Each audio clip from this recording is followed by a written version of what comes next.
When I close my eyes, I can almost see it. When I take a breath, you fill up my lungs. And if my mind worked backwards just for a minute, I'd follow you before the memory's gone. I remember you, you lift my spirit.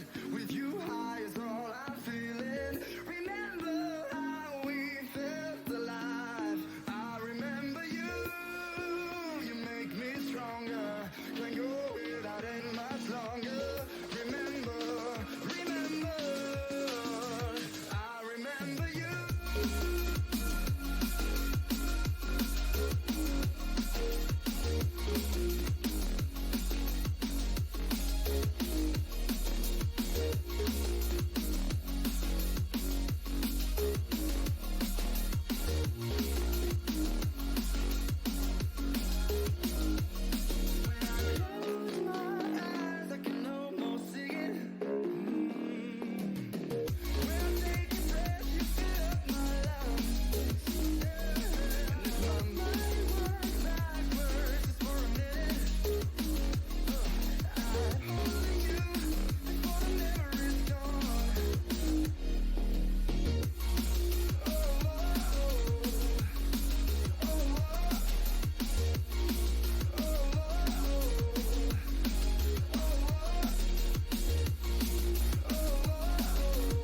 Well, hello everybody. Welcome to the third installment, the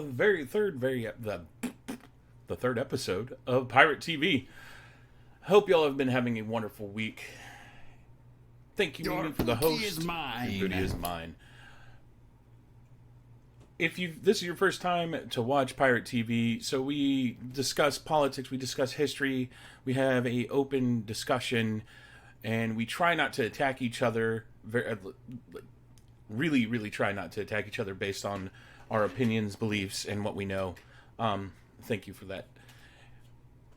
I want to give my opinion, share my thoughts, have an open discussion with you, and we can, just talk about things, talk about life, talk about the things that, a lot of people are kind of afraid to talk about, afraid of putting their voice out. Even if we agree, I think there's a certain stigma on the internet that we can't really express ourselves in a civilized manner when it comes to these topics. We've been doing pretty well up to this point. I'm very happy with the way that everything's been going. Oh, yeah! Thank you for the sparks. So this week I wanted to kind of talk about history. Yay, your sparks do work now. I wanted to talk about history. I wanted to talk about the weird little nuances of history, things that we ignore, the way that I think that we kind of fluff up history too much and don't delve deep enough into history while we're growing up. I know history is a very boring topic for a lot of people. I love history. I think I have a very strong belief that, if you don't learn history, you're bound to repeat it again. And this goes from everything. So, personal history to national history to all history, knowing why things happen, what happened.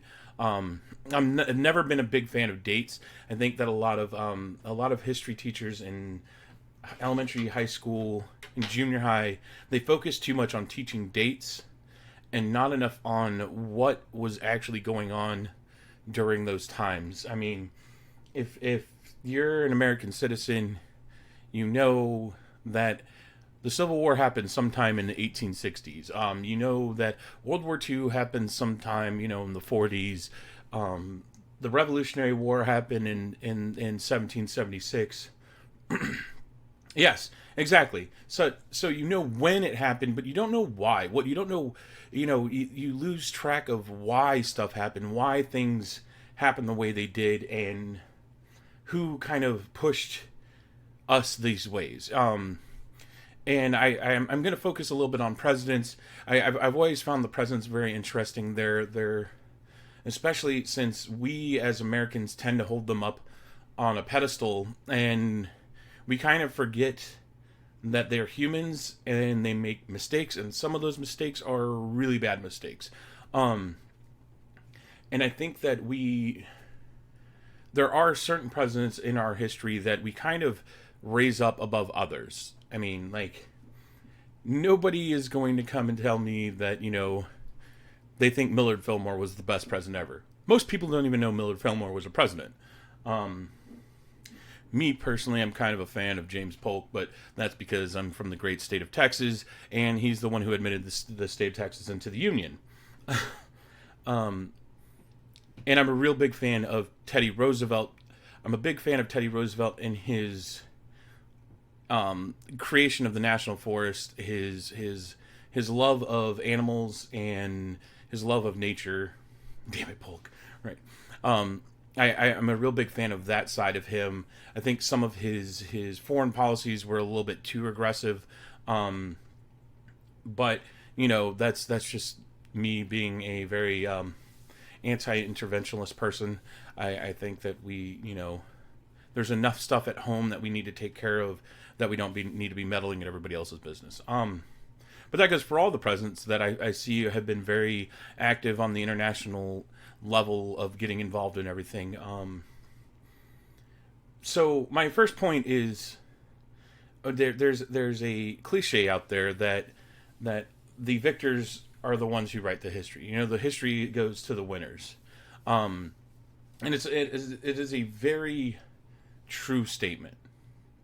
And as somebody who has enjoyed history, who has studied history, who has tried to delve deeper into things like the Civil War, because I think that the Civil War is a very important part of American history that kind of gets glossed over. In most of the schools I've gone to, you learn the first part of American history, so pre-colonial to the Civil War in junior high, and then you learn the Reconstruction to present in high school, and is a junior in high school. I think it's juniors that's the year. For me, it was, and this splitting up. While it kind of looks great on paper that you have it, split up this way because it allows you to get to both major parts of what we consider American history. I've always found that even talking to history teachers in junior high, talking to history teachers in high school, that they can never complete that time period. Is my oh crap! What is going on here? Is my stream breaking for anybody else, or is it just me? Okay, I think it's fixed itself, right? I think it's fine now. Okay. So after talking to a bunch of history teachers that I got to meet while I was going to college, and that we when we teach in this kind of format, we don't always complete. We don't always get from pre-colonial United States to the Civil War, and a lot of times they end right before the Civil War. And then for the high school part of it, you go from Reconstruction to maybe the 70s or 80s, and that's as far as you get. You never really get to the current time period of history, and I think by teaching it this way, and by not, I would say that we should break it down even more into 3 different grades, but then you're starting to push other histories out. You're starting to push out your world history. You're starting to push out your world geography, and those are very important to me as well. So it's kind of like, do you sacrifice that time period before the Civil War to maintain that you're getting at least the basics of everything, kind of thing? So, and I think that this is kind of important because I believe, like I said, the Civil War is a very important part of the American history. It's the culmination of a lot of things that were happening up until that point. There was a lot of different actions that happened between 1776 and 1860, and there was a lot of different Congresses that were moving in and out, and legislation that was happening, and bills that were being put through, and laws that were being made, that kind of put us to the point of where the country divided. And to kind of not go over what the culmination of all the stuff that we've learned up to this point, why it happened, kind of makes us put a broad reasoning on what the Civil War was about. Whereas if we don't get close enough to the common era, the current era, the current time period, we kind of glaze over what's happened since the Reconstruction and where we've gone from there. Another really important part of American history that I like focusing on too is the 1960s with the Vietnam War and the Civil Rights Movement. Again, if you can't tell, I'm Hispanic. I'm half Hispanic. My mom's family is of Mexican descent. So of course the Civil Rights Movement is important to me. Because otherwise my parents probably would have never been able to get together because my dad's white. So, and then World War II is another, I think, really, really, important part of American history as well. But what I'm trying to get to is that we can't learn everything in all, like the minute details of what caused these major events in American history in these two separate classes. It's just you can't get enough of the information that you need to process it and to think, make an opinion of your own. I'll bring up the fact of FDR. Many people hold FDR to a very high standard, or a very high placement. They think of him as the president who got us out of the Great Depression, caused by a horrendous agreement after World War One. That honestly, the Treaty of Versailles after World War One is what caused the Great Depression, and I that's my belief wholeheartedly. I think that the way that we set up everything after World War One, because it was such a great time for the Americans, for the American people, and for most of the victors after World War One. They kind of lost sight on what was going on behind the scenes. They lost sight that France and England, hey expert, that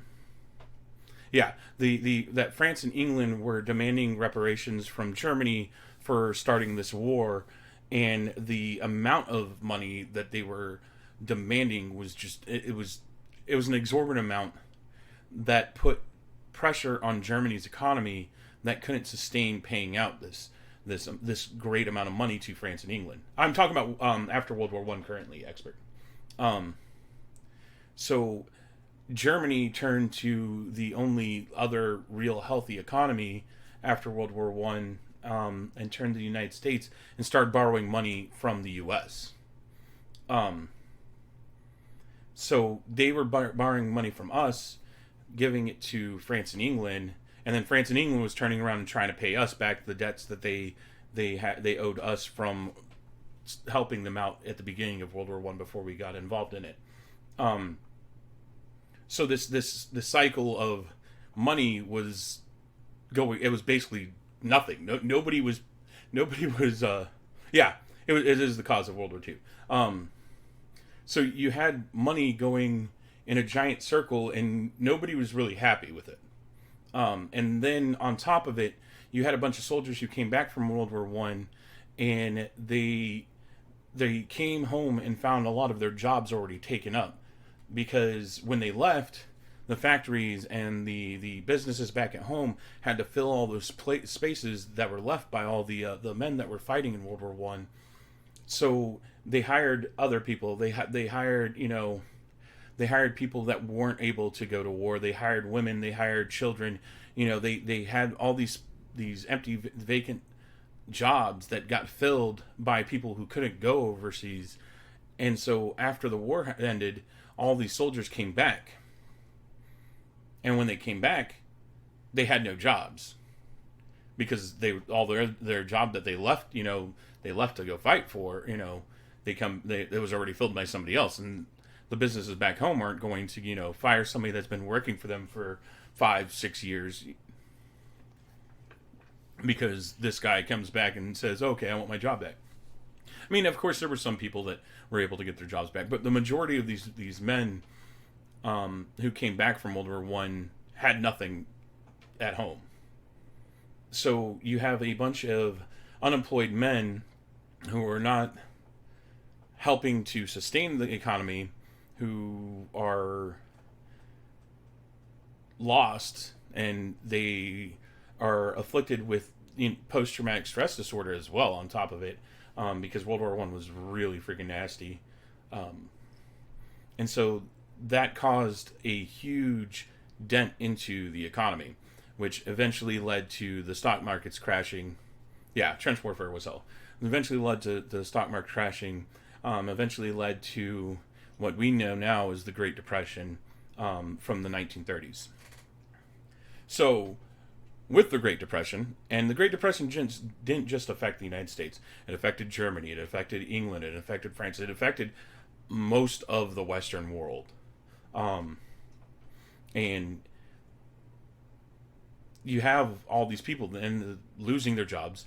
You have all these people losing their money. You have all these people going crazy because they have nothing now. That goes from the top, from all the way on the top of the richest of the rich down to the poorest of the poor. We're just gone.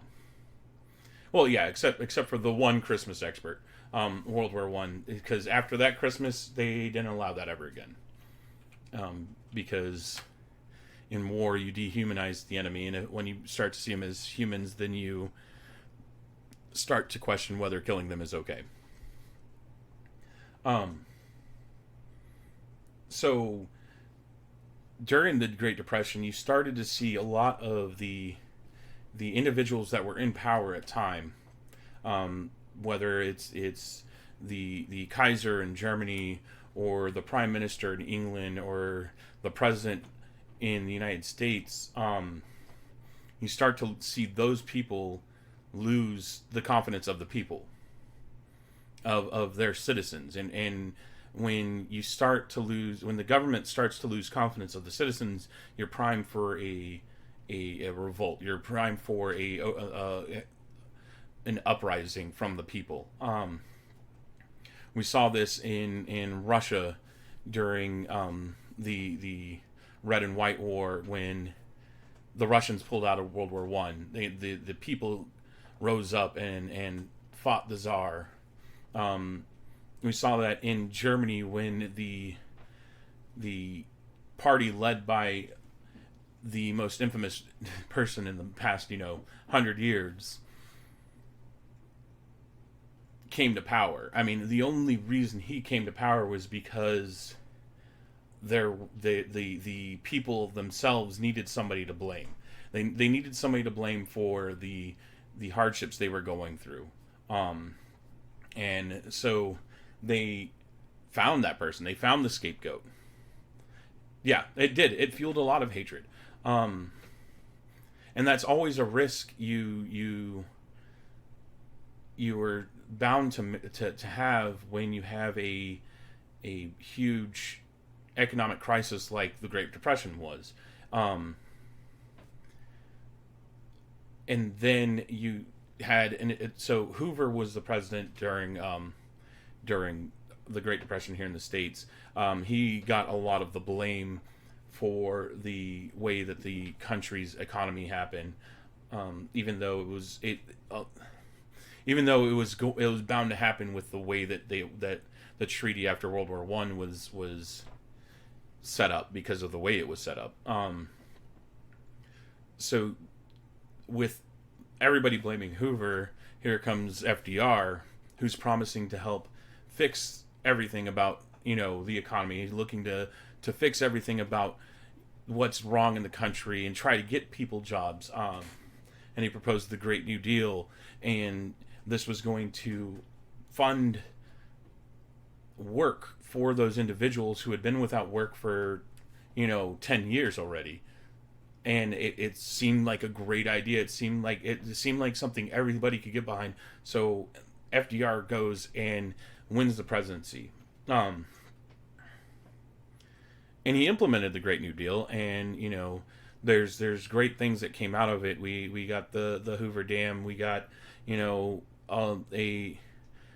stronger infrastructure when it comes to our roads and other things that were fueled by this work program. My biggest problem with the work program is when you have anything that is funded by the government, that money has to come from the taxpayers. And when you have so many people out of work, there's no tax income. So the government was having to fund all of these new jobs with no money, because there was no taxes coming in. So they're funding all these jobs and giving a bunch of IOUs basically, and hoping that by funding all these jobs it'll stimulate the economy, and hoping that those people will use that money and they'll go and pay their bills, and they'll buy stuff in the economy, and then by doing that, it'll create more jobs, and then the tax money will come in after that. But my biggest issue with that is the same thing that happened with the treaty agreement after World War One. The money, while it goes in a circle, is coming from nowhere. Like it's being fed from nowhere, and it's going in a circle. So you're never going to have, the ends are never going to connect.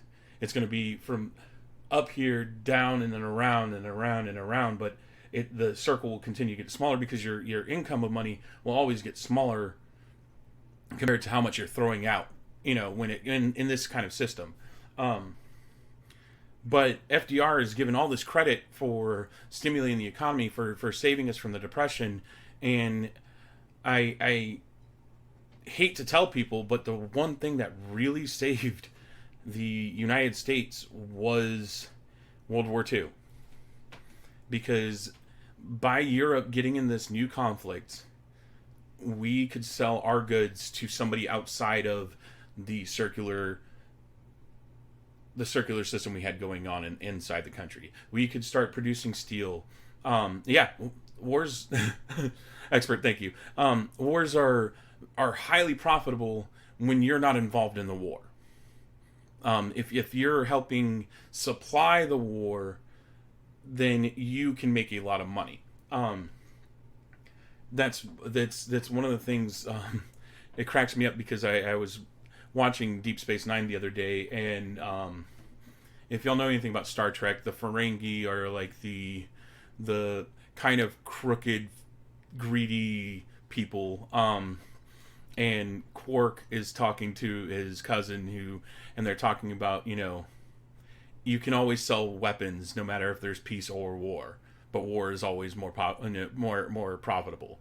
And this is how it really stimulated our economy, because with England and France and all the other allies that needed steel, they needed, tanks, they needed bullets, they needed all this stuff. The United States had the industry to create all this stuff. They just had nowhere to throw all this stuff. That is your what's it called? It's your chat rank, basically. So for every time you talk, you get hearts. Every time you host, you get hearts. For subscriptions, you get hearts, and then your rank goes up. It's basically a way to show that you're a member of the community, and the higher your rank, the more popular. The more active you are in the community. So by Europe had its own industry, but it could not produce on the same level other than Germany. Germany's industry was able to pump out stuff. The U.S. was able to pump out stuff at mass because we had the people, we had the manpower, we had the raw material, and we had the industry to create all of this stuff. So we were able to help out our allies in Europe for this war. Meanwhile, Japan's on the other side on their own conquest that they've been on since before, Europe really got started.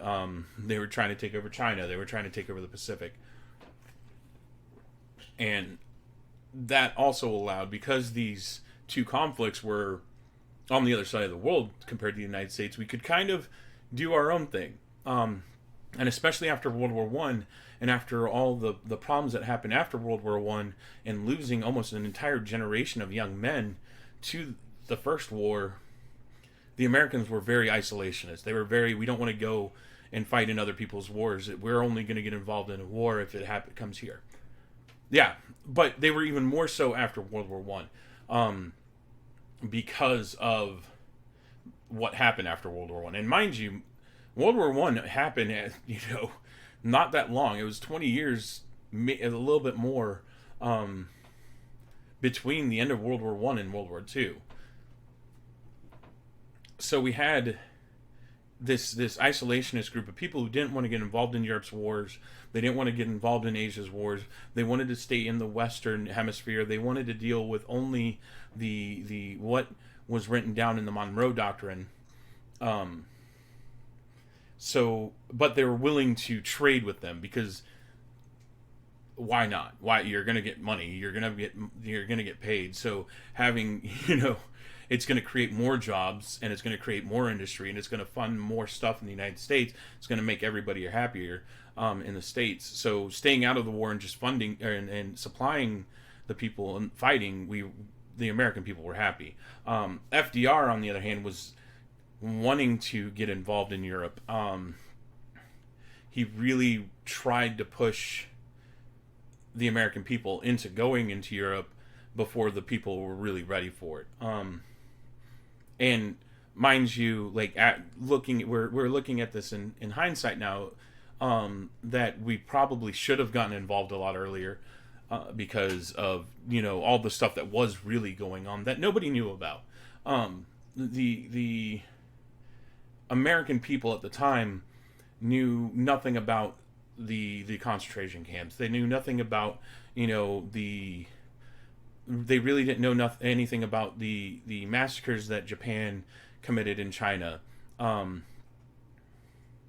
They just knew what was going on in the States, and they kind of heard what little they could about what was going on in Europe, from the BBC, and literally nobody outside of Germany, or the German occupied nations knew what was going on inside of the country. Yeah, and they were atrocities. They were horrible atrocities. So that is also another reason why the American people didn't get involved, is because nobody knew what was actually going on in that country. We knew that, as I say we, but we as Americans knew that the Jewish people of Germany were being cordoned off. They were being put into ghettos, but they didn't know what was going on after that. So it kind of led to us staying even more independent from everything else, and just helping out our allies in England, helping out our allies in France.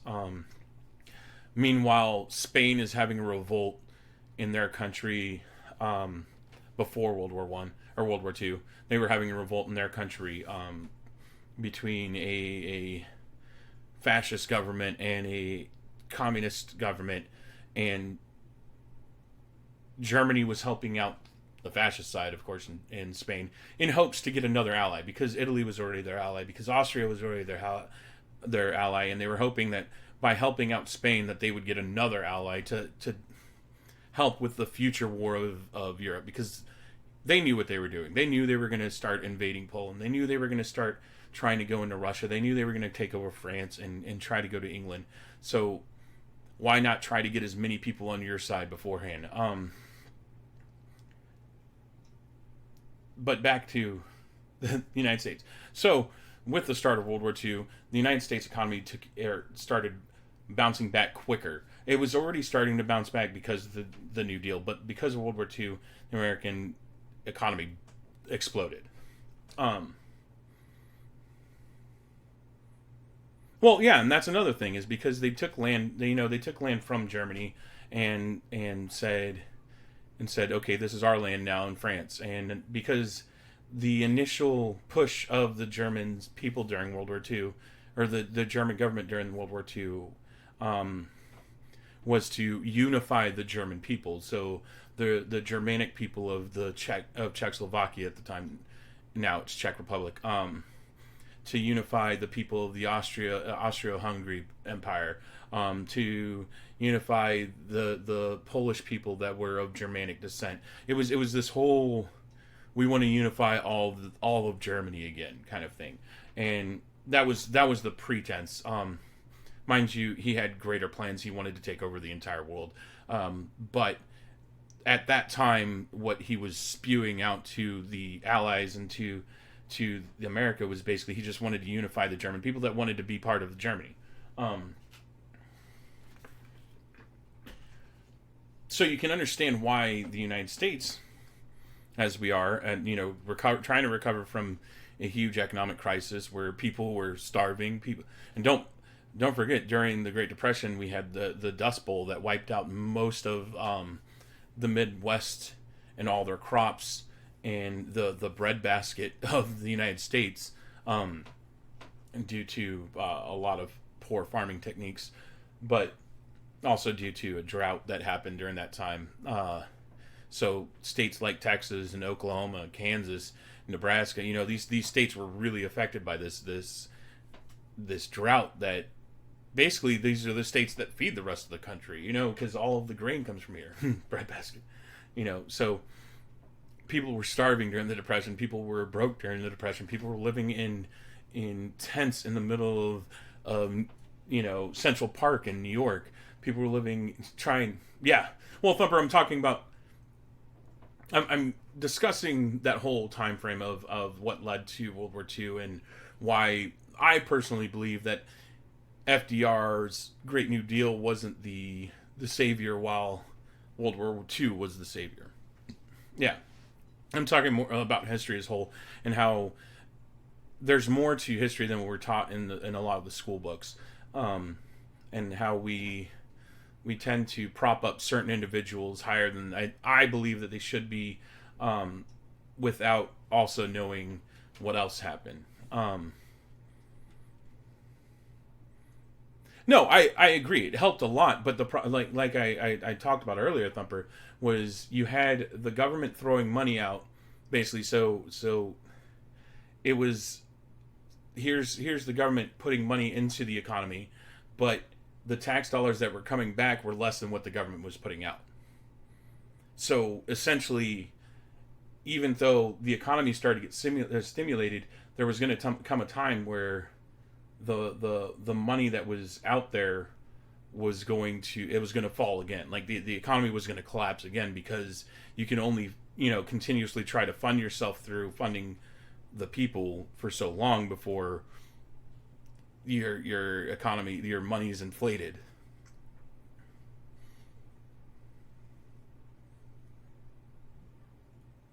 Yeah, no, I believe me, I'm right there with you. I really am with you, because I don't agree with the military industrial complex. But I also brought to the point that because we were isolationists after World War One, because of the massive amount of mess that we had after World War One, because we were isolationists, it helped actually stimulate our economy even more when everybody in Europe was starting to go to war, and people over there were building up their military and building up their defenses, because American steel at the time was the best in the entire world. So we were able to we were able to supply those other countries, which brought outside money into our country, which helps a lot more. When you have outside money coming in, it's a lot better than your inside money going out, kind of thing. So, and I with this whole, with all of these little things that happen, I think I remember my history book in high school, and I remember the skimming over the Great Depression and talking about the Dust Bowl, and talking about the stock market crash, and talking about all that stuff, and then talking about the Great New Deal, and then all of a sudden, boom, conflict, and then we're talking about World War II, but we're not talking about like that little small time period before the United States gets involved. It's just bam, Pearl Harbor happens. But Pearl Harbor happened, halfway through actually World War II, and that's what really got the United States. And there's a lot of conflicting information out there, even in historical circles, whether yeah, no, it didn't happen 4 minutes after war was declared. And in fact, it happened right as war was being declared. But there's a lot of conflicting information that FDR actually knew about the attack on Pearl Harbor. I try not to spread conspiracy. I'm just explaining to the yeah, it did in 1939, and the United States didn't get involved until much later because of, again, Pearl Harbor. I know you're making a joke, Ducks. But there's a lot of conflicting information about whether or not FDR knew about the attack on Pearl Harbor or not. Oh no, we were definitely involved in the Lend-Lease, but we weren't involved. You know, like we were involved, but we weren't involved. Even with Hitler sinking, or the even with Germany sinking, I'm trying to maintain some words off because I found out recently that YouTube takes your video and like hides it if you say certain words. So yeah, and this stream will go up on YouTube later. No, even if you're not monetized, they kind of like the algorithm is set to, it goes through all like the transcripts and hides it. Yeah, that happened really recently. So so the Germans were sinking American ships that were supplying stuff to Europe at the time too. Yeah, Dux, it's definitely, yeah, it's called deboosting. There's certain phrases that you can't use on YouTube anymore without fear of being deboosted. So it was like, even though our ships that were supplying England, supplying France, and supplying the other Allied countries were being sunk by the German U-boats, we didn't get involved then, and it wasn't enough for Americans to want to get involved. Even though, you know, a hospital ship was the reason why the Americans got involved during World War One, you know, it wasn't enough to get the Americans involved back at home to get in World War Two. So there's a lot of people out there, and sources that have come out that have said that FDR kind of knew that Pearl Harbor was going to happen, and that the Japanese were going to attack an American installation before the event happened, but he allowed it because that would be the one thing that stirred the American people into action. Whether this is true or not, I'm not sure. But the sources I've seen, the first-hand sources, that are usually what a lot of historians use first, is first-hand accounts over second-hand accounts.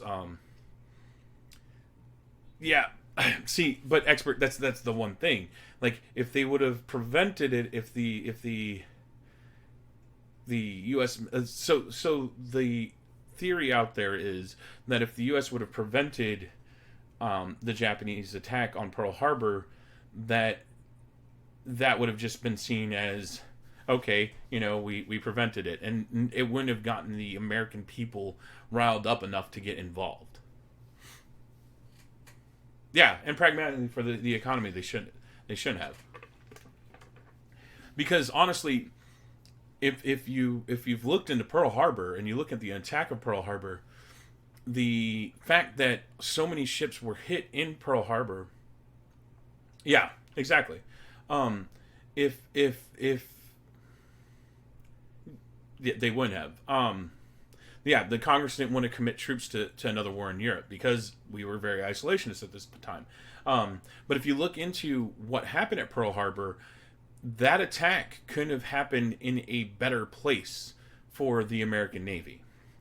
A lot of the aircraft carriers that were part of that fleet were out doing drills way out away from Hawaii, whereas the Pearl Harbor Bay is shallow enough that the loss of life could have been a lot worse. If it would have happened, if that attack would have happened out at sea, a lot more people would have died.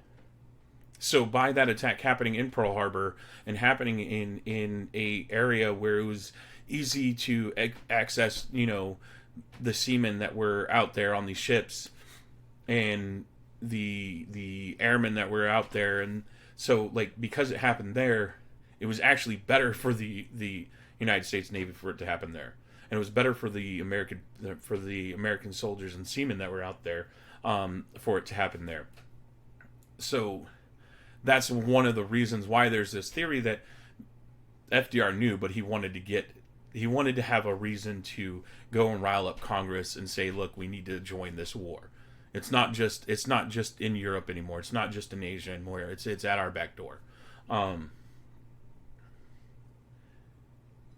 And I think that's one of the things, like, I can actually see that happening. I can actually see FDR, who was very, pro trying to get into the war early, allowing something like that to happen. Like I said, this is just a theory. I'm not 100% sure on whether it happened or, it was just a surprise attack that happened. Mind you, you hadn't heard that theory before. It's definitely, it's been floating around in some of the historical circles that I hang out in. It's speculation, but it's based off of things that were said by certain people in and around the FDR. No, it does. It definitely does. It's. I made a comment. I'm old enough to have been old enough to understand, like, to that when I watched the attack on the Twin Towers happen,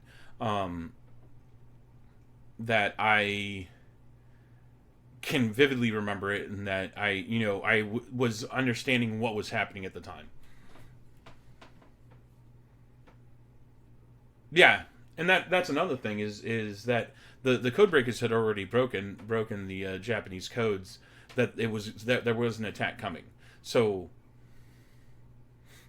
yeah, I mean, it's plausible that the FDR let it happen because he wanted to get the Americans. I mean, it's completely plausible, and plus the Japanese ambassadors pulled out of Washington D.C. like maybe I think it was like 1 or 2 hours before the attack on Pearl Harbor, and they'd already handed the declaration of war from Japan before Pearl Harbor happened.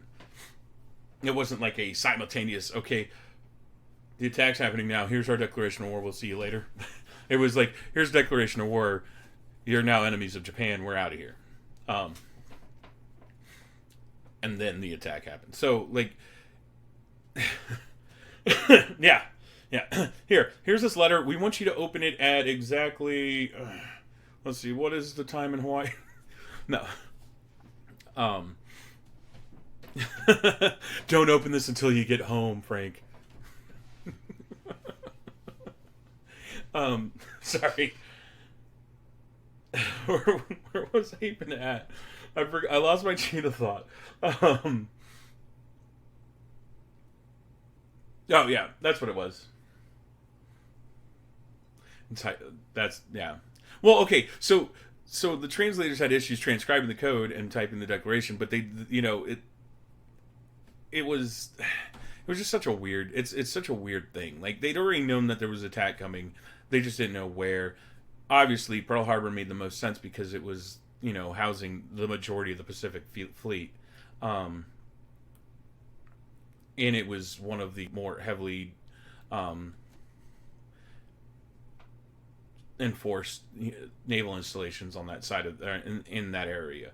And there had already been aggressions towards Australia and the Philippines and all those other all those other islands over there in the Pacific area. That, I mean, it was bound to happen that Japan would start making its move east. So it was just it's kind of one of those things. Like, they had to know it was coming.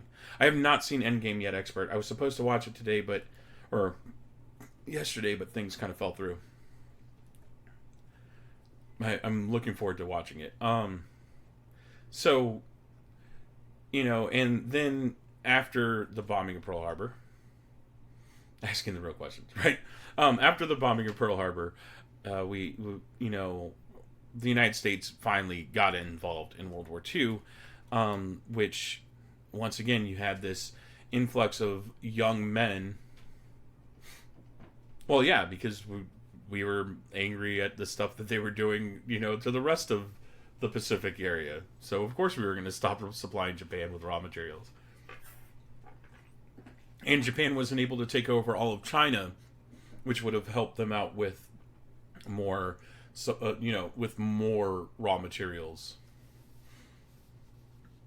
I've heard. So it kind of we kind of forced Japan's hand in that sense. I mean, shoot, if we would have kind of if we would have kept supplying Japan, maybe we would have never had to fight in the Pacific, um, which was a whole nother mess. Europe was easy. We'd been there before. We knew how to fight in Europe.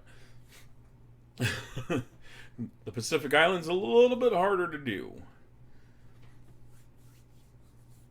Yeah, they needed the materials. They did, and they needed our materials so that they could continue their fight with China and their fight with their fight with Russia, because they'd already by that point they'd already taken over the Korean area. They take over a lot of Manchuria. They were just moving further into China. I'm pretty sure by the time Pearl Harbor happened, they'd already taken over the Philippines, if I'm not mistaken. Oh no, they were horrendous. They were like if you look up the stuff they did in China, it was bad. It was extremely bad. They murdered women, children, elderly like it was nothing. Had them, pulled them out of their houses, lined them up, and just shot them, threw them in mass graves. It was horrendous.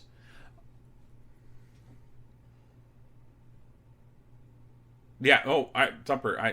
I know the same people. I know some people like that too. Yeah, bad is an understatement. It was on the same level as what was going on in Germany, if not worse. Yeah, like they just it was and that's another thing is like we always talk about Europe in our history classes. We always talk about what was going on in Europe and the atrocities that were happening in Europe, and we ignore the atrocities that were happening in Asia at the same time by their other ally. Yeah, they really were, Thumper. And I think that does a disservice to the it does a disservice to the history of the Asian conflict in World War II, and it does a disservice to why we were doing the things we were doing in Asia as well, because the Manchurian incident kind of did blow up all over. Like everybody kind of knew about it. They just chose to ignore it because that was Asian. They'd already been in China. It wasn't until Japan started, hitting up the puppet states of China. Yeah. And so after that, after we got involved, we started moving and trying to do stuff in Europe. We started trying to help out in the Pacific Islands. FDR made one of the biggest mistakes, I think, post the Civil War by any president that I know of. And he created the internment camps that were on the West Coast. And I think that we as civil, what do you mean civil? One of the biggest atrocities on American soil since the Civil War. Yeah. And it was the internment camps, the Japanese internment camps on the Pacific coast, because it was one of those things, like they started singling out a group of people and throwing them in these camps, and the reports of the camps were not, out of context. The internment camps sound a lot worse. But they were bad. I mean, you're uprooting people, American citizens, and a lot of them, they did, but not to the same level that the Japanese did on the East Coast, or the West Coast, not the East Coast. The Japanese on the West Coast got and they were mostly Japanese Americans. That's what I'm saying. Is a lot of these people were American citizens. They'd been in the country for a generation or two. They'd been Americans for a while, and they were just being round up out of their houses and thrown in these camps. It happened to a lesser extent to the Germans and Italians, but I don't think that they lost their business. It was bad. it was extremely bad. And I whenever we talk about, singling out a group of people because of things that people who share the same background as them, um, and singling out like a group of people because of their background and not because of who they are, it's damning on our own. It's going against. Yeah, it goes against. It wasn't concentration, yeah, but it was bad. It was necessary at the time, but it was like I don't know. It was a different climate then. I mean, it was pre civil rights movement. It was pre. Um, it was definitely a different time, but I feared at the same time it was the same kind of thing that I feared might happen after the attacks in 2001. I felt like I was afraid something similar was going to happen. I'm not saying that it did. I'm just saying that it was me personally during that time during 2001. I was fearful for other American citizens that they would be done the same way that the Japanese did. Yeah, like it's they might have been, but at the same time, it's kind of it's one of those things. It's like okay, it's like the Zoot Suit riots. Not many people know. Yeah, exactly, Thumper. I was kind of fearful for some of my friends after that date. Um, the the Zoot Suit riots is something that not many Americans know about. Um, yeah, because of Bubba Factor. Yeah. The Zoot Suit riots happened in California during the 20s, I believe it was, the 20s or 30s, where a white girl had said that, I'm pretty sure she was white, um, had said that a Hispanic male had assaulted her, and a bunch of sailors, because it was in, I think it was in San Diego or LA, one of those two cities, a bunch of sailors came off the boat and started basically just beating up Hispanic men, whose clothing of choice at the time were zoot suits. So, and just like, and they'd murdered a few, and it started a whole hubbub by the Mexican American community over there in California that it caused the zoot suit riots. And so it's one of those things like, yeah, they were big baggy suits. They're very stylish. I don't know if y'all know the song Zoot Suit Riot from I think the late 90s, early 2000s. Anyway, it's always I always found it interesting that there was a whole song about it, and a lot of people still don't know what the Zoot Suit riots were. It was a very contentious time for people, for Hispanic people in California. Well, yeah, I mean that makes sense. They were doing all sorts of rationing during World War II, man. Like lots of rationing, tin cans, all that stuff. Like they changed a lot of the material used for produce and for food storage and for clothing and everything, like silk, nylons, and the silk leggings and thigh highs and stuff like that. You couldn't find those. Your booty is mine. Thank you for the host, Dark Cluster. You couldn't find those during World War II. Like they were extremely expensive because silk was being rationed off.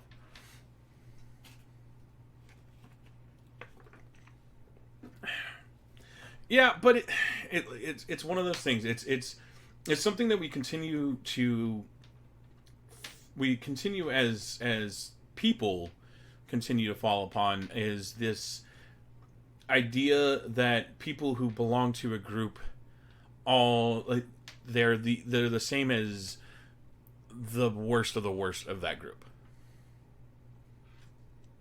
That was during Vietnam War, expert. And the Vietnam War is a whole nother issue. Yeah.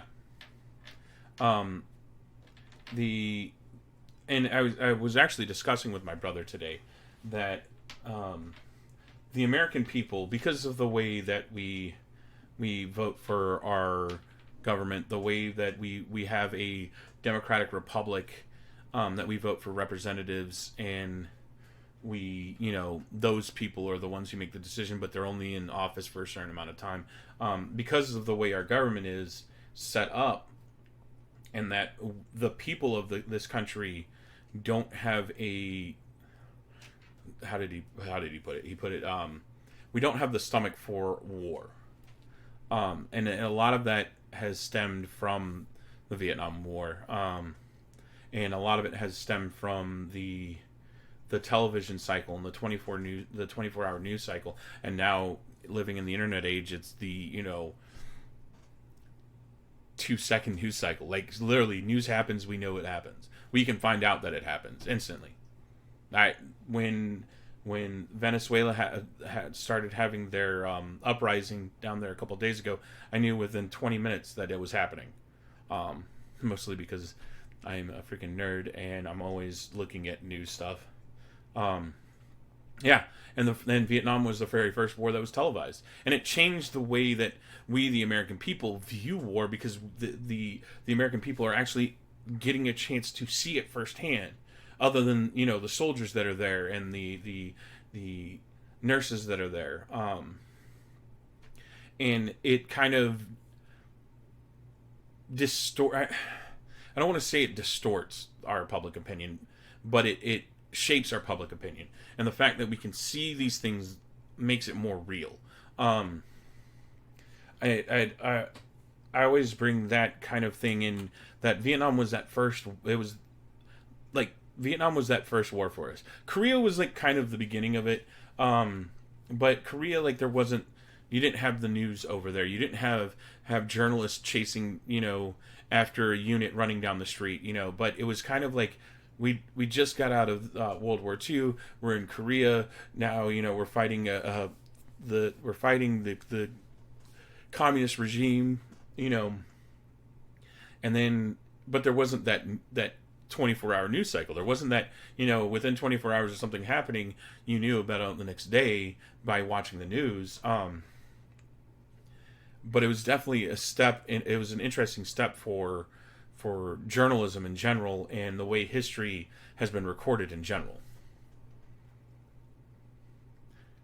I mean, expert, that's now though. Like, we're talking about Korea after, Korea was interesting because you had you had communist China and you had communist Russia helping out the North Koreans, try to solidify all of Korea under it. No, it's okay. Like, Korea was just an interesting war, and it's still officially it's still going on, even though the peace talks have started, officially, because it was only a ceasefire at the end of what we know as the Korean War. It's still officially going on. That neither side has written a straight up treaty, and both sides have not agreed upon it. So Korea is a whole different beast from most other military conflicts that the United States has been involved in. But Vietnam, yeah, the one thing with Vietnam is that the ability to see what was actually going on shaped a lot of public opinion, and it shaped a lot of what we know as fact. And it was one of the first times that the news wasn't kind of like being the propaganda voice for the military.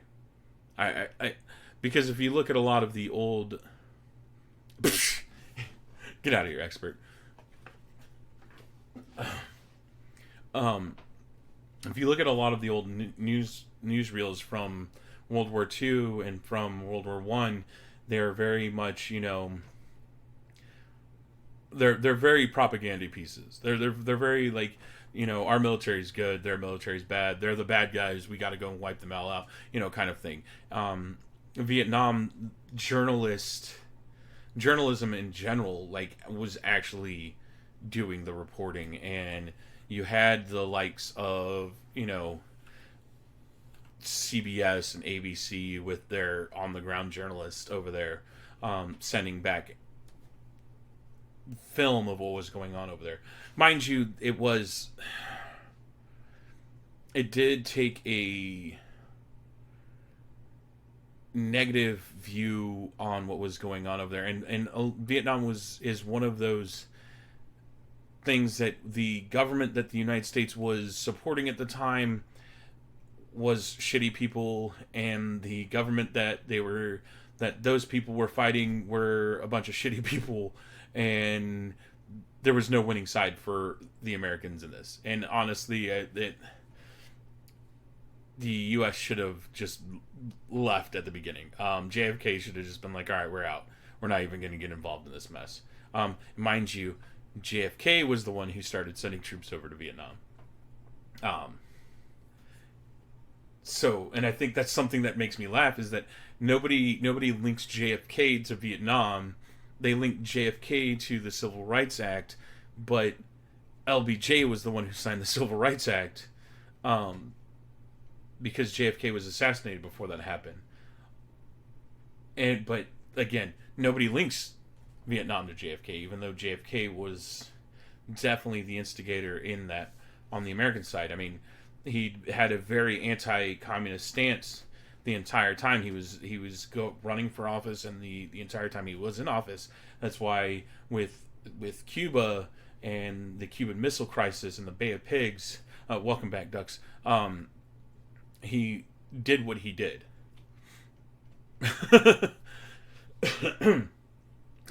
With if you've never looked into the Cuban Missile Crisis and the Bay of Pigs was a disaster.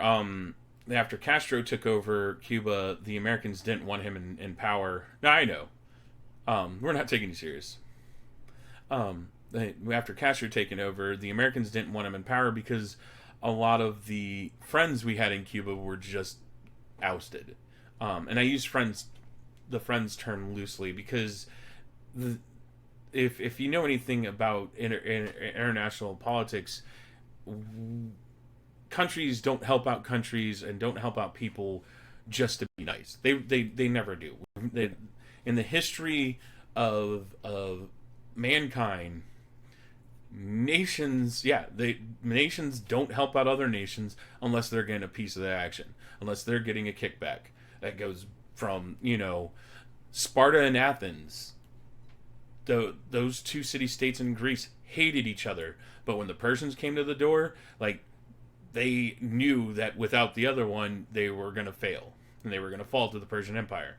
And with a lot of the nations that Rome accepted into their empire, they knew, well, once it started happening, that if they join Rome, they would become Roman citizens, and they'd be able to have the same abilities as other Roman people.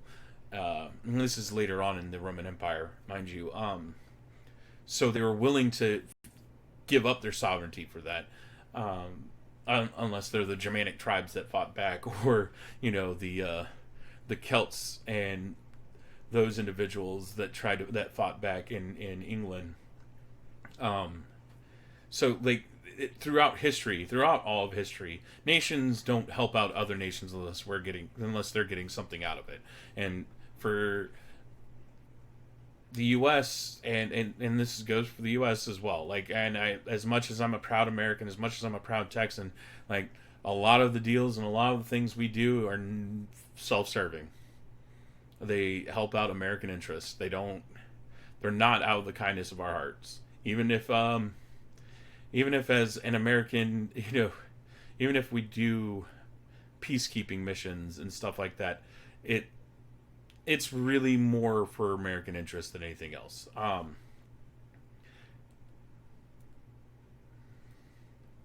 Well, of course, Thumper, because we've been propped up as such. We've been propped up as and that's Teddy Roosevelt's fault. we've been Teddy Roosevelt with his speak softly and carry a big stick being the world police kind of got us involved where everybody kind of needs a strong America. China, for one, right now, definitely needs a strong America. They need that American money since they have pumped so much money into our country during the recession. So it's yeah, they own a lot of our debt. So if America fails, China fails, and if China fails, everybody fails. Not gonna lie. So it's one of the things that like now, it's somebody brought up to me that oh, aren't you afraid of the Chinese invading? I was like, why? Why would they ever invade the United States? They already own us.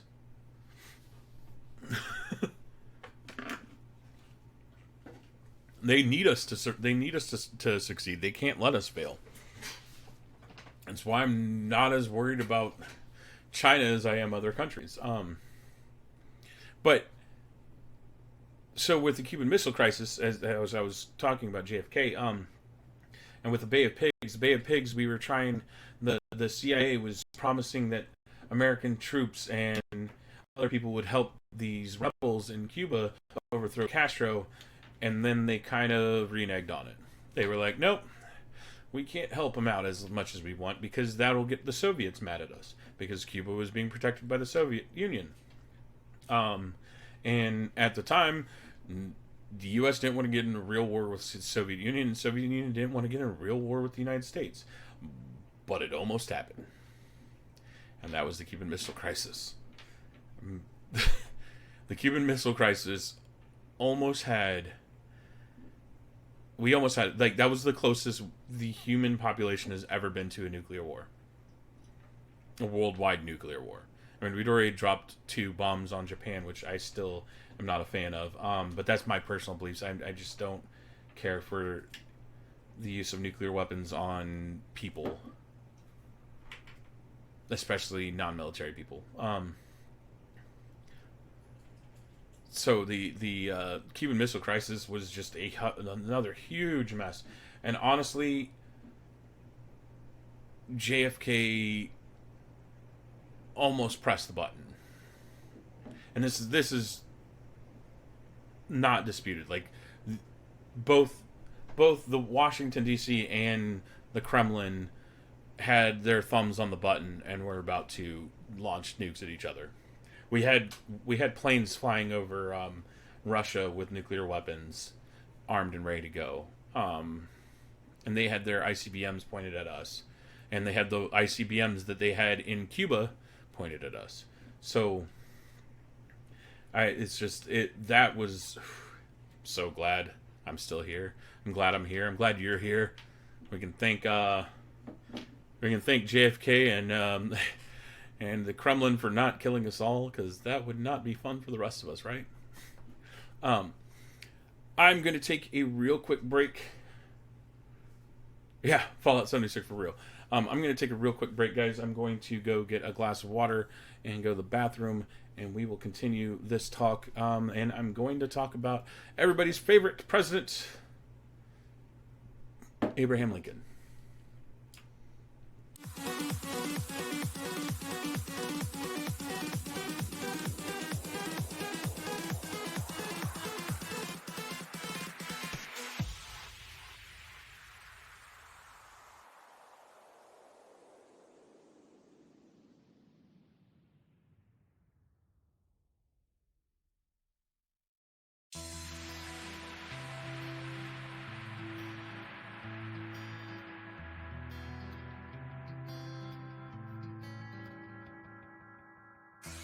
Inside the book that I wrote are all the words that we spoke, yet only with our eyes.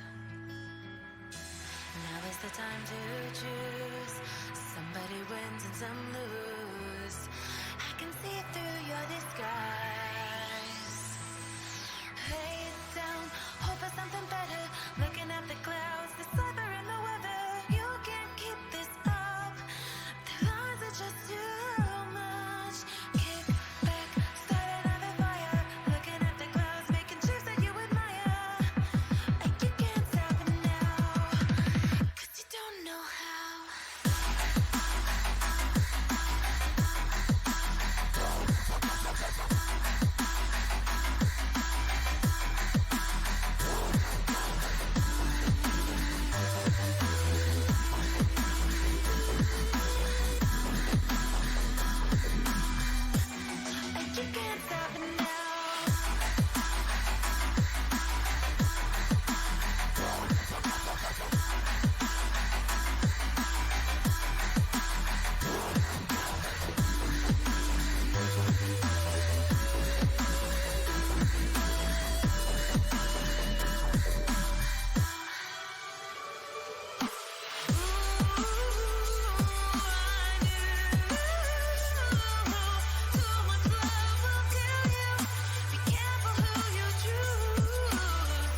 can't stop it now.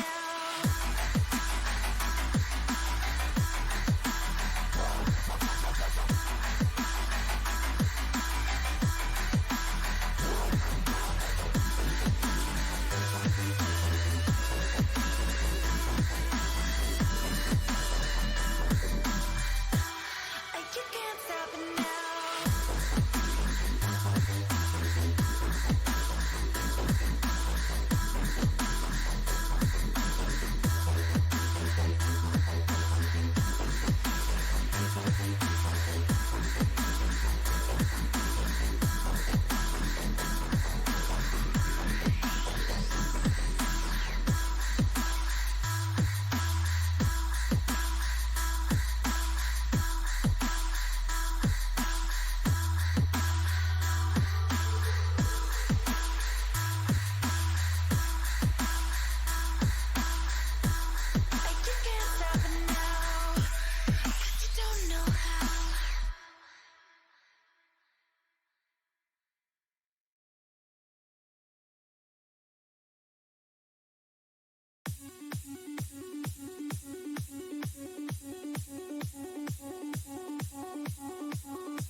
And we're back. Sorry I missed Expert. Hope he has a good night. Okay. Now to the very contentious issue of the Civil War and Abraham Lincoln.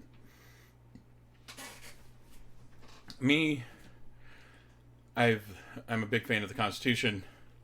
I'm a big fan of reading the Constitution and understanding the Constitution to the best of my abilities, and to kind of understand how things in the Constitution happen.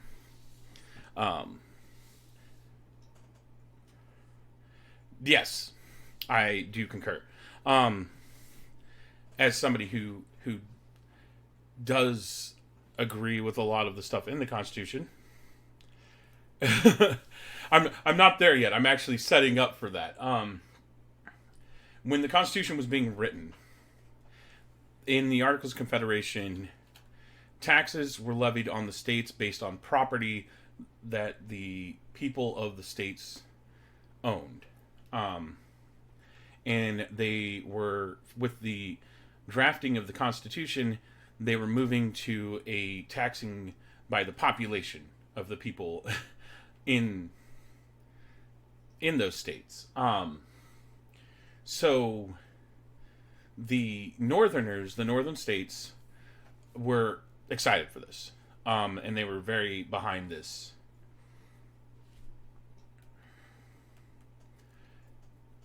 Believe me, Mimi, I'm going to get all into the dirty details of Mr. Lincoln, who had a great impact. Who had a great impact on this country for better. Honestly, I think for better. I'm as much as I despise a lot of the things he did, the country is better for it, and it's still a very contentious issue with myself. So when they were drafting the Constitution, no, y'all don't have the show notes. Because I don't write any notes. I kind of plan out what I'm going to talk about and go from there, and let discussion go from there. So when they were drafting the Constitution, they were changing the way that the states were taxed from property to population, and with the population of the southern states and versus the northern states, the southern states had a lot more people. But the southern states also didn't see slaves as people, as part of the population. They saw them as property, so they were really happy about this new idea of taxing by population, because they didn't see slaves as part of the population. And the northern states wanted to see the slaves as population for taxation reasons. So they were trying to come up with an idea of how to make a compromise on this new way of taxing the states. And they came up after the proposal of each slave was a half a person, or each slave was 3/4 of a person, saying that each slave was 3/5 of a person. To which much of the Southerners were still not happy about, because again, they didn't see slaves as people until it was brought up that the House of Representatives was going to be based, the representation in the House of Representatives was going to be based off of population. I know, ducks. So it was definitely that was one of the more contentious items of the Constitution, for between the northern states, who a lot of them had moved past slavery because they were very city centered already, and they weren't as agricultural as a lot of the southern states. The southern states did have industry. They did have cities. They did have all the things that the north had, but it was a lot more spread out and a lot less of what was going on in the northern states. So they came to this compromise. I'm breaking it down a lot more simpler than it really is. They made it, and they agreed to 3/5 because it allowed the northern states to say, okay, we're taxing you based off the amount of people you have, even, and we're only going to count slaves as 3/5 of a person, so y'all feel a little bit, a little bit more lenient. But then we are also only going to count them as 3/5 of a person when it comes to representation. What's up, Rabbit? So it was a huge compromise for both sides, because the North being more populated with free people, with people who weren't slaves, were still paying almost the same amount as the southern states per population, per thousand, per capita. Whereas the southern states were getting more representation in the House, and de facto they were getting more. They were getting more in the electoral college, and this is one of the very first real issues that lead up to the Civil War. And this was only 70 years before or not even 70, it was like 60 years before the Civil War started, that the Constitution was ratified and made the law of the land for the United States of America, which was still in its infancy. And so then you had the mixture of I'm trying to remember the name, the Missouri Compromise, where Missouri was made a slave state, because they wanted to equal out how many states were joining the Union that were slave compared to free. That way that there was still a 50-50 when it came to the Senate. Because if you don't know, the House of Representatives is based on population, and there's a finite number of seats in the House of Representatives, and they're divvied up to states based off population. While, yes, yeah, I know, Thumper. Like I said, it's a very simple explanation for something that was a little bit more complex. And then so they had come to this agreement that for each slave state that was allowed into the country, because the Senate is 2 seats per a state, and no matter what, it will always be. So if we bring in another state in the future, there will be 2 more seats added to the Senate, making it 52 instead of 50. Not 50, 100. Sorry, there'll be 102 instead of 100 as there are right now.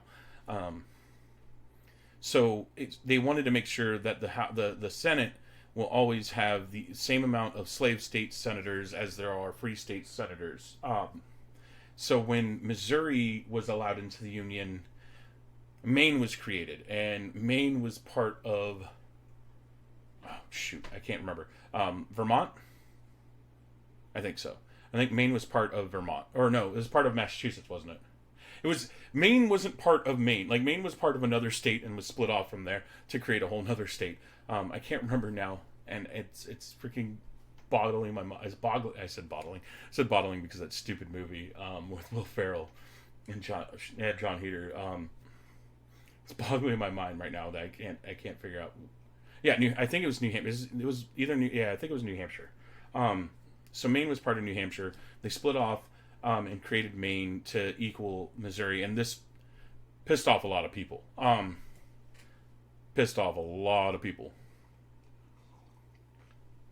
Because you're now getting a brand new set of population for Missouri, while splitting another state's population in 2. And it wasn't a real good plan for the northern side. Then you had the admittance of Texas. You had Kansas and Nebraska. You had all these states that were starting to come in, and it started to cause a bunch of infighting between the states. especially between the states that were free and the slave states of the South.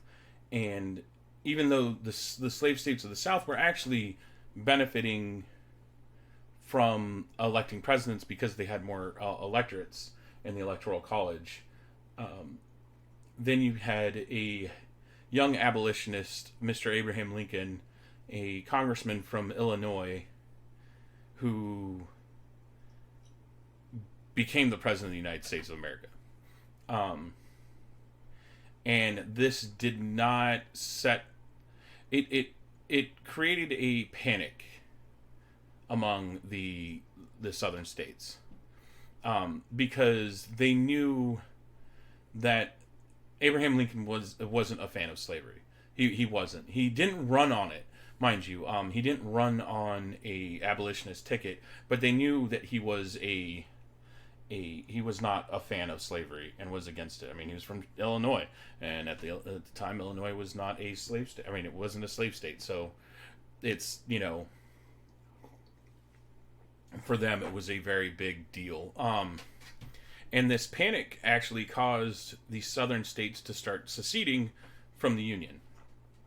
And this is going to sound weird to say, because while the secession was based solely off slavery, that's undeniable, because every state that seceded from the Union in their secession document said that slavery was like the number one reason why they were leaving the Union. But the Civil War itself, while the first battle was at Fort Sumter, because the Confederate States of America told the American troops that they had to leave because they were on Confederate land, and the Union forces refused to leave. That created the Battle of Fort Sumter. The Civil War itself was more started to keep the Union as a whole. And I know there's a lot of people that will disagree with me on this, because the overall viewpoint on this is that the Civil War is over slavery, but in my opinion, it was more based off of trying to maintain the Union, and not so much based off of slavery. Even though the secessions of the southern state was based off of slavery, the war itself was not based off slavery. And like I said, I know a lot of people that disagree with me on this, but this is just my personal view. The problem I have with Lincoln is that he was the first president to use a part of the Constitution that has only been used twice in the entire history of our country, which is the suspension of habeas corpus. Habeas corpus is a part of the Constitution that states that anybody that is charged with a felony has the right. Basically, they have the right to know what they're being charged for and get a initial hearing in front of a judge to understand the charges. And when you suspend that, when a president suspends habeas corpus, that's basically allowing the federal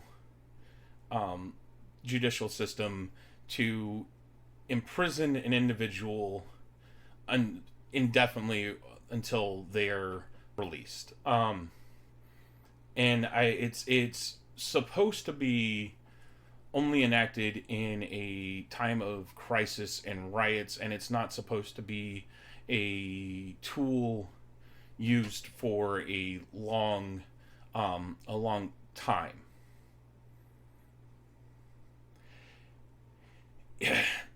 He wasn't like a hardcore abolitionist. He didn't agree with slavery. He didn't like slavery. He thought that it was barbaric, but he wasn't like a strong abolitionist that we would think of, like Douglas, or some of the other abolitionists that were very outspoken at the time.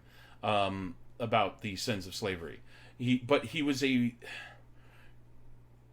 well known to not be a backer of slavery, and there was always that fear that he would be the president to abolish it. Yeah, no, he was definitely outspoken about being morally opposed to it.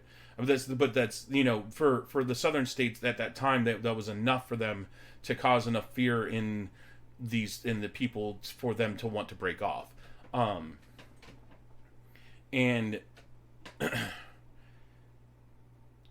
for him, for me, my opinions of Lincoln, even like Thumper said earlier, while he overstepped his constitutional obligations and what was allotted to the president, because as I said two episodes ago, that the Constitution is set up to divide the powers between the different branches to make sure that you had these checks and balances to ensure that not one branch became too powerful. And this act by, and a couple of other acts by Lincoln, were the very first steps for a president to start kind of pushing the boundaries and the limits of what a president is constitutionally allowed to do. And I believe, to me, as somebody who really, I'm a constitutionalist, even though what he did was right, or ended up good, because it reunited the Union, because it eventually ended slavery in the United States. It was a step in the right direction for our country and for the people of this country. There's always that chance that by one person breaking a rule, Home Lizard, you come into the channel and you see the title. It says "History is in the Eye of the Beholder." It says "Web Show." I mean, you're in the wrong channel, brother. There's thousands of other channels on Mixer to go watch people play games. Yeah, no. See, and that's another thing I was going to get into, Rabbit. So he suspended a habeas corpus, which I still cannot agree with. It's the eventual thing that led up to the Patriot Act. It's the eventual thing that ended up with a lot of presidents doing executive orders that kind of overstep their bounds.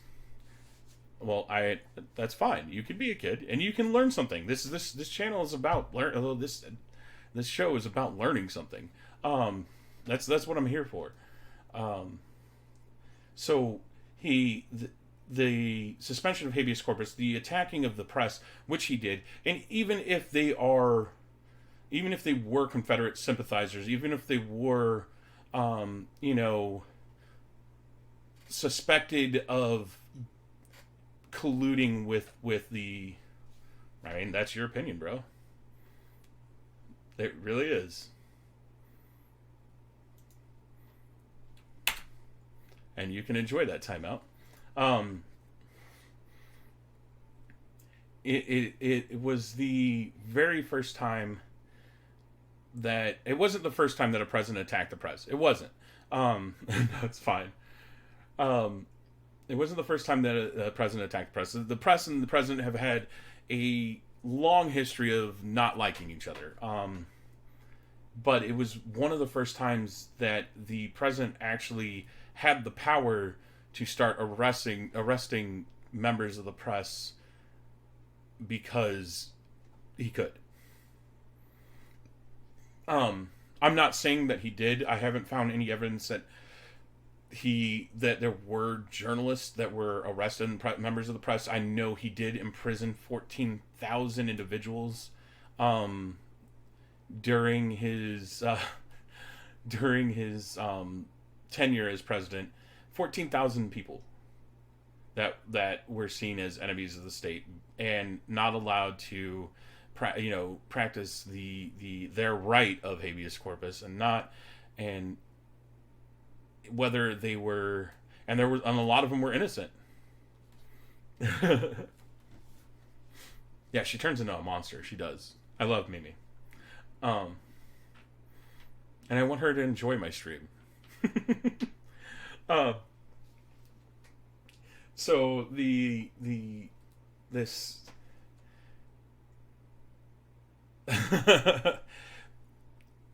this sense of pushing the boundaries of what the president is allowed to do basically started with him.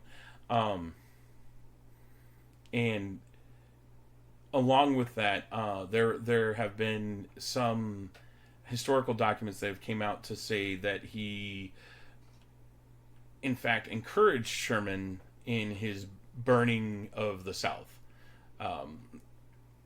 If y'all don't know a lot about the Civil War, towards the end of the war, General Sherman was, marching to the sea, through Georgia and literally burning the entire state. And there were some assaults on the civilians of the people. Yeah. There were some assaults on the civilians of the people that should always be avoided in war. I know they happen in war, and they've happened in war for thousands and thousands upon year. But as somebody who served in the military, who is from a family of military veterans, I cannot bring myself to willingly participate in the attack on civilians. It goes against my entire fiber. And it was something, and that was the one thing that I, as somebody who grew up in Texas, as somebody who enjoys history and who read the stories of Civil War soldiers from both sides, I always disagreed with the pillaging and burning of the South by the Union generals, just for the simple fact that we are supposed to be better than that. Yeah. We're just supposed to be better than that. We as human beings should be we should be better than that. It goes towards even my stance on the dropping of the nuclear bombs on Hiroshima and Nagasaki. There was too many civilian casualties for me to have agreed with it, and the people making the decision knew with it. And a lot of people bring up we would have lost so many more American lives, and I always bring up the fact that those American lives were soldiers, and they knew what they were getting into, kind of thing. And there's a more honorable death to dying as a soldier. And that's something that I'm willing to, I understand. I understand people's viewpoint on it and why they are okay with it. For me personally, I just can't. I don't. No, they probably would have. And most of them probably would have pulled up or picked up arms against the Americans. And I understand that as well. Like I said, there's no, they did.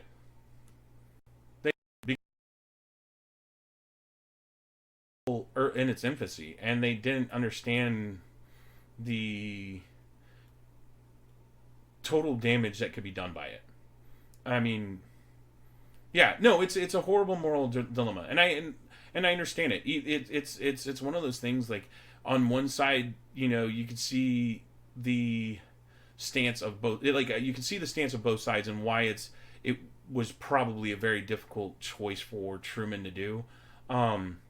I just me personally, I would rather take the life of somebody who is willing to fight back over somebody who is just, sitting at their house not doing anything. That's just me personally, and that's kind of how I felt while I was in the military too. Was I would rather face somebody who's fighting back than somebody who's not. And like what you're saying, the yeah. Yeah, and that's kind of where I stand, Rabbit. Is that there's no honor in killing innocent civilians. There's no honor in killing people who are non-combatants, and I just it's a hard thing for me to say I'm okay with them dropping those bombs. Just like I can't say that what Sherman did during his march to the ocean was good. I mean, you can take the stance that, well, all the Confederates were evil people, but not all the Confederates were evil people.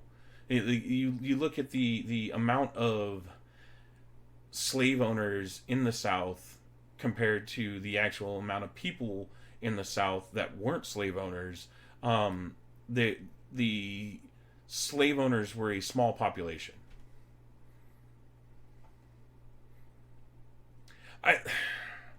Thumper, I think that's just more of a cultural thing. Then I guess I think that there can be a sense of honor from war and from peace. I agree that there comes a point that, I mean, no, but it's one of those things for me it's just a more cultural thing. It has to do with me being surrounded by military members for my entire life, and by partially my Hispanic background, and being just somebody who's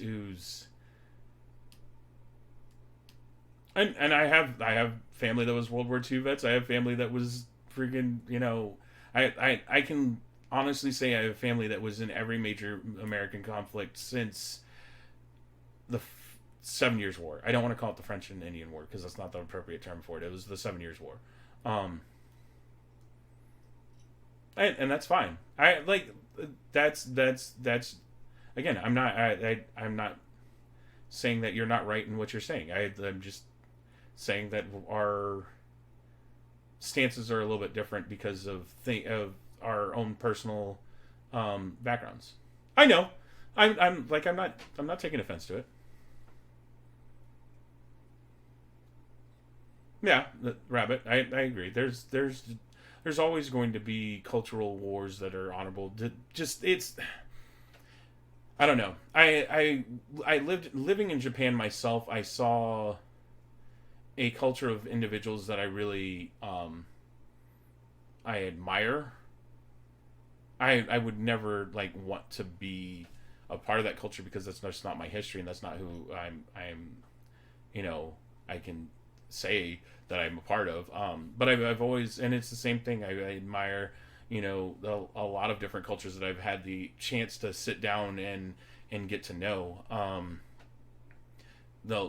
A lot of the Middle Eastern cultures, I've known plenty of people from from Iraq and from Turkey and from Israel and from Egypt, and I've gotten to get to know them, and I find interest in getting to know people's cultures. Anyways, back to what I was saying about Sherman. But there has been proof that Abraham Lincoln was approval of that kind of action, and I have a hard time looking at him the same way since I've learned that stuff. No, I agree with that very much so, Thumper. I agree with that very much so. And I completely agree with that. Believe me. Rabbit. I agree that we can't judge the decisions of past generations on the cultural standards of today. I completely agree with that. That's why I can't look at the Confederates as a completely evil society, as a lot of people tend to do it. Because if we start judging people from 100, 150, 200, 300 years ago, the same way that we would judge our friends and family of today. It would be it wouldn't be fair to them. I like at looking at the Roman. Yeah, then that is kind of the whole point of tonight's talk. I want everybody to understand there's a lot more to history than what we kind of are spat at in primary school, and there's a lot more to history. I think that the demonization of Columbus as we do now is a little unfair. I agree. Nothing he did in the Caribbean was right. I don't even think for the time period it was morally right, but it was culturally correct. And I don't want to make light of the stuff that he did, and I don't want to make light of the enslavement of people in the United States, and I don't want to make light of any of these things. It's just when you try to look at history from a very objective view, you try to throw out your own personal opinions on things. And like I said, me personally, I wouldn't agree with dropping the bomb, but I understand why they did, and I'm okay. I'm not going to judge them incorrectly for that. I can judge Lincoln incorrectly, and I can judge Sherman not incorrectly. I can judge them for what they did, because it's just that's not what the kind of thing we were supposed to do. Yeah. We have today's people have the ability to look at things in hindsight and understand the total views of everything that was going on, and then the problem is removing yourself from that equation. I mean, I honestly, I can understand why Germany fell into what it did in the 1930s. I don't agree with it.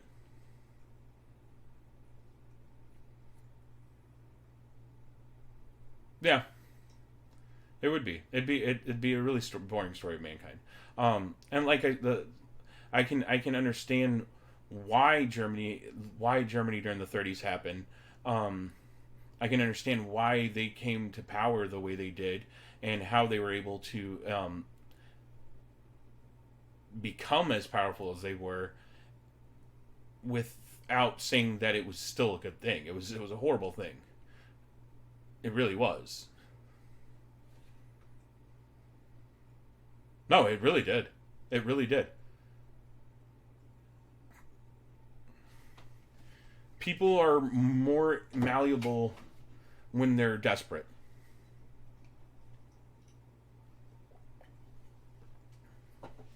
They're more malleable when they're desperate. And I will say that, yeah, shit becomes crystal clear, right? I will say that we have to, if we want to look at history fairly, we need to look at all the different sides of history and remove ourselves from it.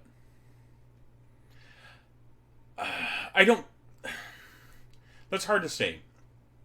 On the side of becoming a world power, I don't think so. I would say that comparative to right now, the United States economy is fantastic. Right now, the United States economy is one of the best, or if not the best, that it's ever been. And I'm not just saying that from a, well, debt is, that's one of those things that's kind of like it's 73 trillion in debt, but I mean, we have that debt, but who's going to come calling for it, kind of thing. it's one of those things, like it's a debt, and we should definitely not, or try not to continue to grow that debt, because it at some point it becomes to the point where a whole worldwide economic collapse happens. But I think,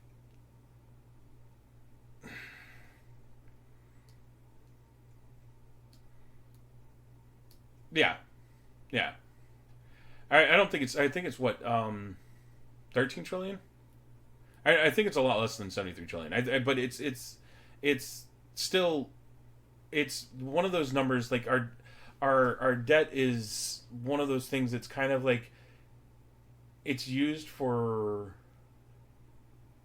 yeah, so it's 22 trillion. It's one of those things that's kind of used for a, um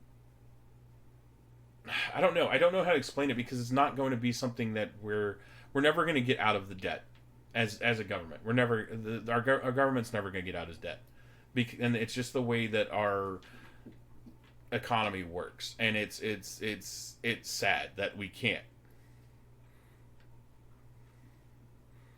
Yeah, we always are going to be, and we're always going to owe somebody else. But the weird thing is that our GDP is fantastic, and yeah, no, it really is formal.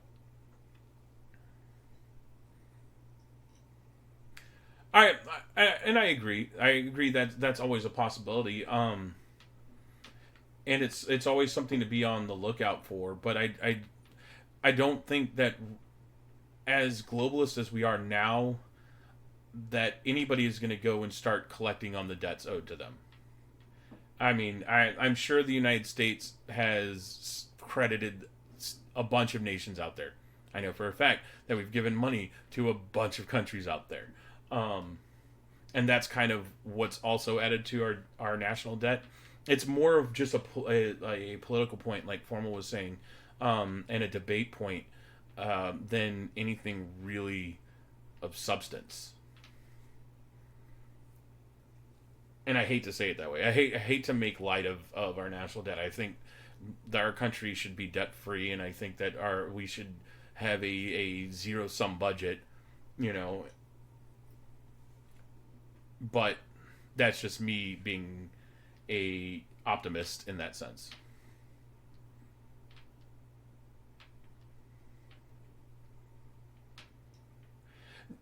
And I could see, like I said, I could see another popping up, but it would take a lack of interference from other people. I think, honestly, I think you are more likely to have another Stalin than you are another Adolf. That's just my honest belief. I think we are more likely to have another Stalin. Now I can't remember what we were talking about before that. Let me scroll up real fast. No, he did. Yeah, the USSR was a horrendous place to live in. And we saw a lot of that after, especially we saw a lot of that after the fall of Eastern Germany. We saw inside, behind the Iron Curtain, after the fall of Eastern Germany and the fall of the Berlin Wall.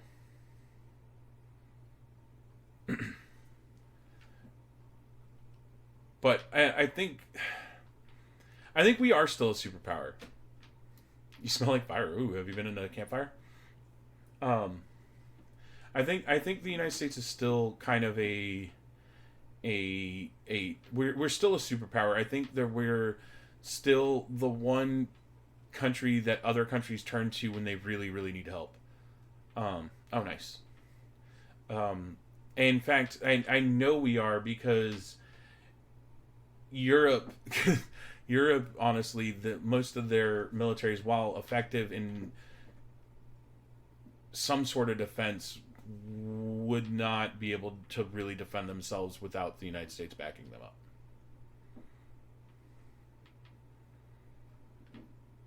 Oh, dude, Russia's a very interesting issue right now. Their PR is freaking fantastic right now. Apparently, their whole government system is, and it's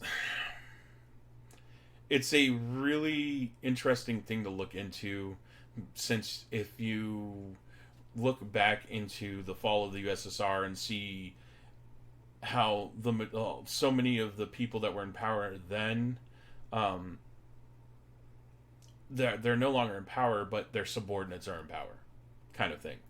So it's kind of like the USSR failed, but the same people are still controlling things.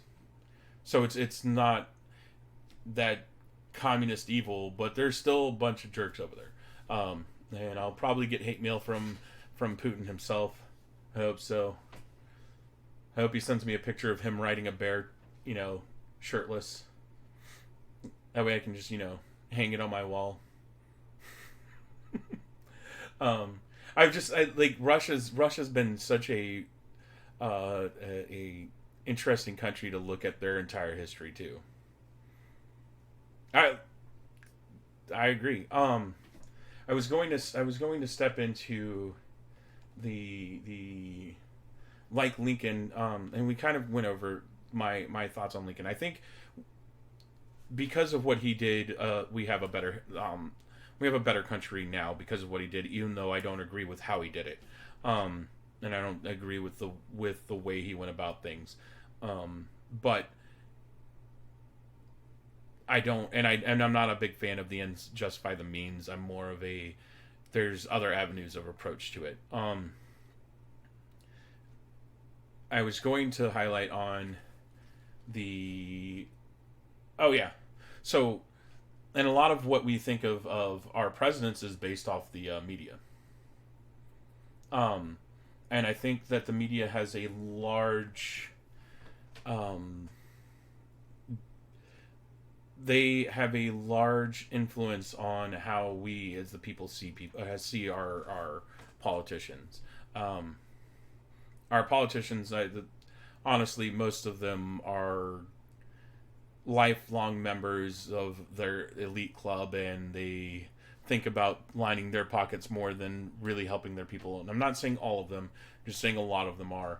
And we need to realize that as people that they say they're in for our best interest, but really they're in for their own best interest, just like most other human beings. We're selfish individuals, and being selfish isn't a horrible thing. It's being selfish without, empathy and without the thought of others that makes it bad. Because self-preservation is the number one thing.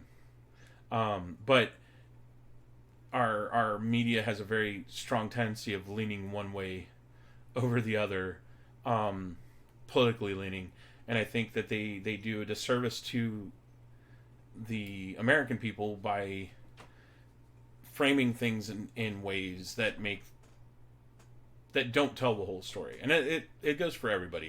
It goes for every news outlet out there. All of them do it. All of them, and especially now more where advertisement money is coming from clicks and coming from views, and their paychecks are based off of how many people are watching them or how many people are reading their articles or how many people are looking at their stuff, that they tend to focus on very sensationalist things, and they tend to focus on very hot topics and pose and are willing to kind of stretch the truth or frame it in a certain way.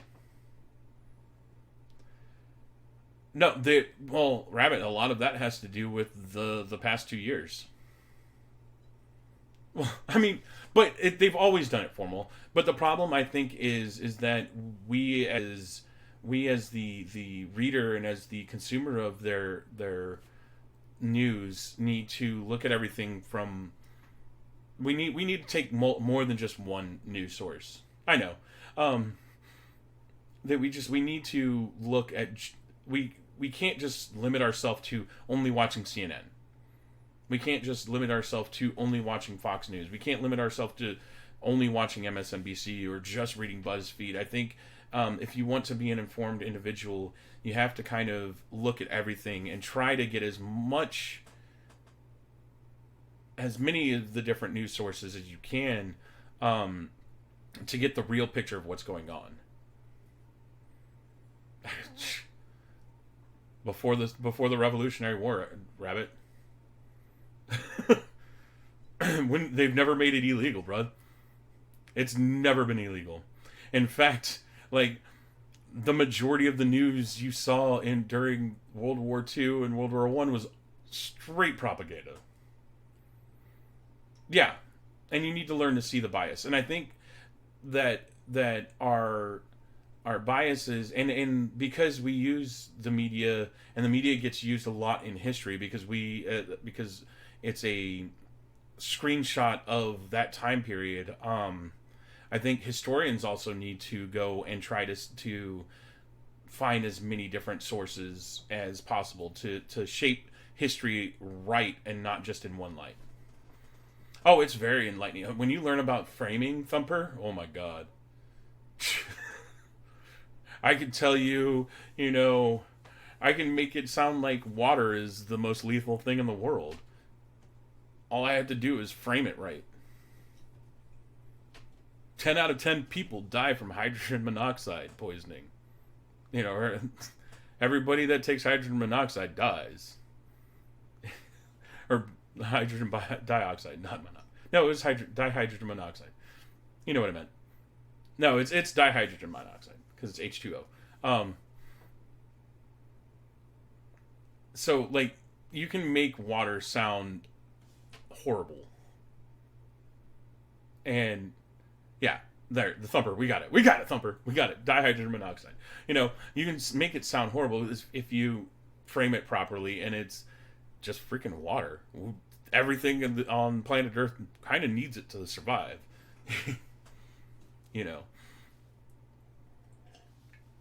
So I think, like, historians and the general public really do need to try to sift through the bias and sift through the bullshit and try to learn what is done for clicks and what's done for, views over what's actually news. And I think a lot of mainstream media, as we know it right now, is starting to die off.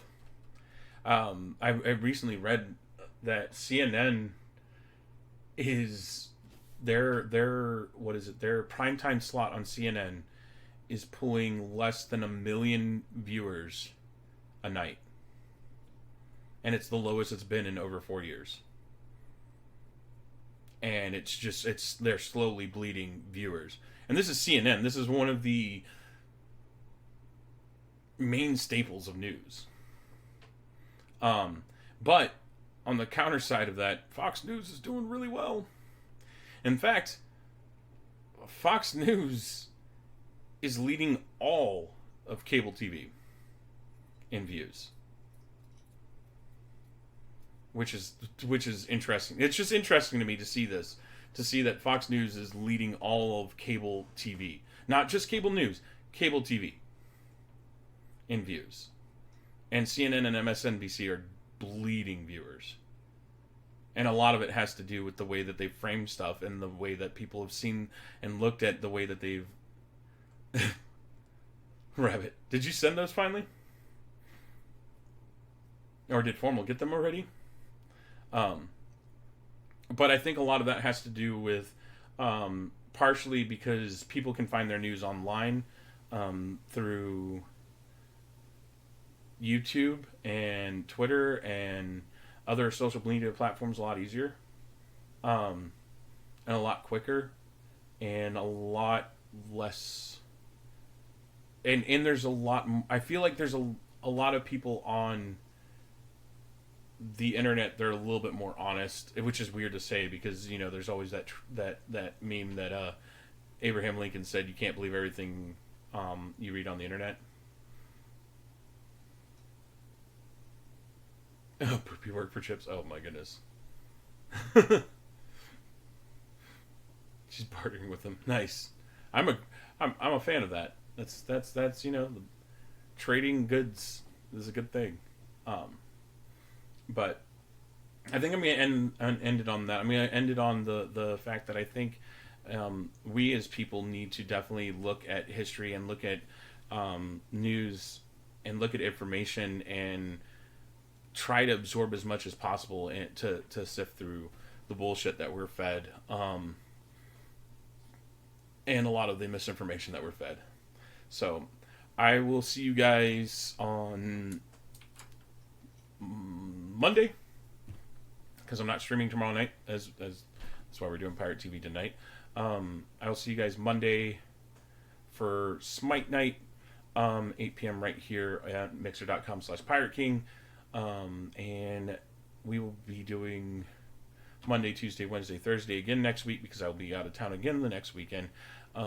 So I hope you'll have a wonderful night. I love every single one of you, and I will check you guys on the flippity flop.